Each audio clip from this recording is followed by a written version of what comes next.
Rise and grind, folks. Welcome to another edition of Monday Morning Quarterback. Guys, I am on the way to an existing maintenance customer to go do a heat maintenance. I don't believe anything major got taken care of with the heat. I think an igniter or something like that.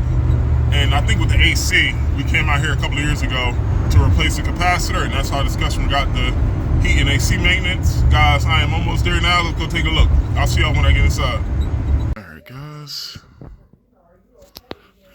This is our Bryant furnace.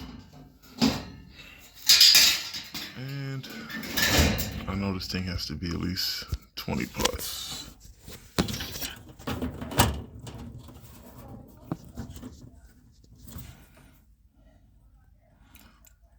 Yep, 1999. Alright guys, for context, this is without looking at the notes. I know the igniter got replaced probably within the past 2 or 3 years. And I think she got something done outside. I'm not sure if it was a capacitor or a contactor last summer. But with that being said, let's get the maintenance started. She got a filter here. Yeah, this filter should be replaced. All right, guys, let me put the new filter in and let's get started. I'll be right back. Guys, we got our new filter in. Flame sensor don't look too bad. Now, granted, this is a 20-year-old furnace, but this customer got maintenance done constantly for multiple years. Now, guys, I mentioned this in multiple videos. Not every piece of equipment is the same. You got some furnaces after 4 years can have heat exchanger problems, and you have other furnaces that can work 40 years. We always can't guarantee how long a furnace will work, but maintenance is the only guarantee that we can avoid breakdowns and tackle smaller issues before they pile up into bigger issues. Now, snowball effects do happen, but like I said, guys, I will always take my chances with a well-maintained unit, going the distance versus this customer calling us on the 21st year of this furnace. And now she already has issues with God knows what, circuit boards, motors. So guys, it's always best to educate customers and let them know about the importance of maintenance before things starts to break down. So, but guys, what I'm gonna do is clean the sensor, even though there's not much to clean on this. And we're gonna check our igniter and I'll be right back. All right, guys. This igniter tested at 50 ohms to be expected. And we cleaned our flame sensor. Let me put this back together and I'm gonna get my brush and clean the burners off real quick.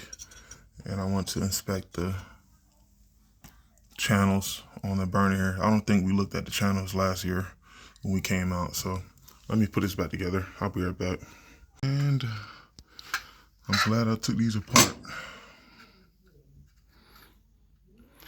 See a little bit of dust. Channels look clear, but let me wipe these burners down. I'll be right back, guys. Guys, wipe the burners down, both ends. And most importantly, my channels are corrosion free. And I want to show you guys something here. This is a great time, since I got the burners out, for you guys to see what I see with this igniter. Now, this igniter got put in 3 years ago. It's still at 52 ohms. I mentioned this before for you guys that's out doing maintenances or even service in this regards. Guys, when you inspect igniters, ohming out this igniter is only one of the 2 ways you can test the integrity of the igniter. The second thing you want to look for is any discolorment. You see the normal color. I'm trying to do this without touching it here, but you see the normal color of the igniter is black and shiny. If the igniter has any white spots or any signs of cracks, either top, bottom, or middle, even if the igniter is under the ohm rating, still recommend replacing that igniter, because guys, if cracks show up on the igniter, even if the igniter ohms out within range, if that crack gets worse, it's only a matter of time before the igniter breaks. I actually seen that before a couple years ago when I was doing maintenances. I actually only went by the ohm reading. I never visually looked at the igniter, and sure enough, I ohmed out the igniter today. It was at 52. Next day it broke and I was flabbergasted, but lesson learned, guys. Always when you out igniters, get a flashlight, and make sure you can visually see the igniter, and make sure you don't see any white spots or signs of cracks. All right, let me put the burners back in, and I'll be right back. All right, guys, I got my burners back in. Now, we're looking at undo support, and what is this?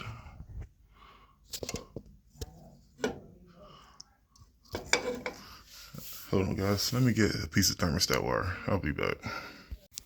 All right, guys. I don't know what this is. A piece of debris.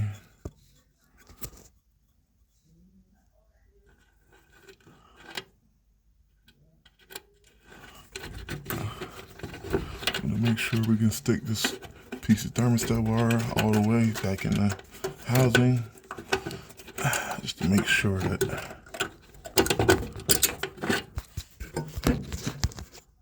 we're good and you can see right through it here. Cool.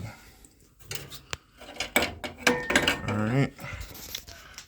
Undo support is clear, and there is no flame rollout switch on these older ICP carrier Bryant paint models. Instead, they had the block vent switch. I already made a few videos on block vent switches. They're cool while it still works. But with the newer furnaces, you're not going to have block vent switches. You're just going to have flame rollouts. But all right, guys, let me put this back together. I'll be right back. All right, guys, everything's rocking and rolling.